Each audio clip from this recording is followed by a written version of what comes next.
বন্ধুরা, তোমরা হয়তো অনেকেই জানো না, ক্রিকেট ইতিহাসের এমন কিছু প্লেয়ার আছে যারা জন্মেছে যে দেশে, সে দেশ রেখে ক্রিকেট খেলেছে অন্য এক দেশের হয়ে। তো বন্ধুরা, আমরা দেখে নেব কোন কোন প্লেয়ার নিজের দেশ ছেড়ে অন্য দেশের হয়ে ক্রিকেট খেলেছেন।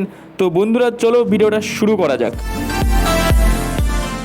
বন্ধুরা, প্রথমে যে প্লেয়ারটার নাম করতে হচ্ছে তিনি হলেন অ্যান্ডি ফ্লেয়ার। তিনি 1986 সালে সাউথ আফ্রিকায় জন্মগ্রহণ করেন। বন্ধুরা, কিন্তু তিনি ক্রিকেট খেলেছেন জিম্বাবুয়ের ন্যাশনাল টিমের হয়ে। সে সময়ের বিখ্যাত ব্যাটসম্যান ছিলেন অ্যান্ডি ফ্লেয়ার। বন্ধুরা, 2 নম্বরে রয়েছেন ইমরান তাহির। ইমরান তাহির পাকিস্তানের লাহোরে জন্মগ্রহণ করেন 1979 সালে।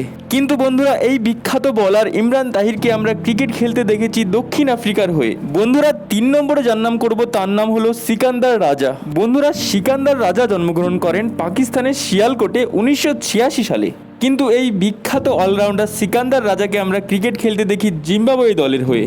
বন্ধুরা, এই তালিকায় রয়েছেন বেন স্টোকসও। তিনি 1991 সালে নিউজিল্যান্ডে জন্মগ্রহণ করেন। কিন্তু এই বিখ্যাত অলরাউন্ডার বেন স্টোকসকে কিন্তু আমরা খেলতে দেখি টিম ইংল্যান্ডের হয়ে। এই তালিকায় রয়েছেন উসমান খাজা। তিনি জন্মগ্রহণ করেন 1986 সালে পাকিস্তানের ইসলামাবাদে। কিন্তু তাকে আমরা খেলতে দেখি টিম অস্ট্রেলিয়ার হয়ে।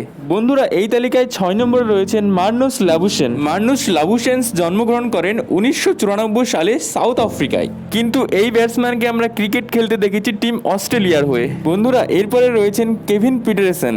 1980 সালে কেভিন পিটারসেন জন্মগ্রহণ করেন সাউথ আফ্রিকায়, যদিও তার ক্যারিয়ারে ক্রিকেট খেলেছেন তিনি ইংল্যান্ডের হয়ে। বন্ধুরা, এই তালিকায় 8 নম্বরে যাকে রেখেছি তিনি জন্মগ্রহণ করেছেন ভারতের মুম্বাই শহরে। হ্যাঁ বন্ধুরা, এই বিখ্যাত বলার ভারতে জন্মগ্রহণ করেও তিনি খেলেন নিউজিল্যান্ড টিমের হয়ে।